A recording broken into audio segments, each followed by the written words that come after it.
Maximum ফ্রিজের ক্ষেত্রে হঠাৎ করে বর্ষাকালে ফ্রিজের বডির দুই সাইডে এবং সামনের দরজায় ঘাম হয় বা পানি ঝরে। এর মূল কারণ হচ্ছে বাতাসে জলীয় বাষ্পের পরিমাণ কিন্তু বর্ষাকালে বেশি থাকে। এই জলীয় বাষ্পের একটি ধর্ম হচ্ছে, এই জলীয় বাষ্প যদি ঠান্ডা বা নিম্ন তাপমাত্রার কোনো কিছু সংস্পর্শে আসে তাহলে এটা কিন্তু বাষ্প থেকে পানিতে রূপান্তরিত হয়।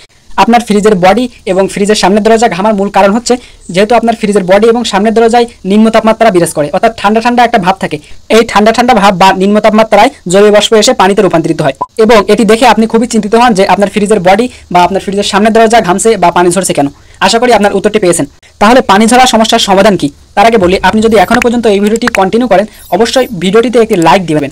আপনার ফ্রিজে যদি শুধু বডির বাইরে বর্ষাকালে হঠাৎ করে পানি ঝরে বা ঘামে তাহলে এই সমস্যাটি অটোমেটিক্যালি বর্ষা বা বর্ষাকাল চলে যাওয়ার সাথে সাথে ঠিক হয়ে যাবে, আর এরকম সমস্যা হবে না।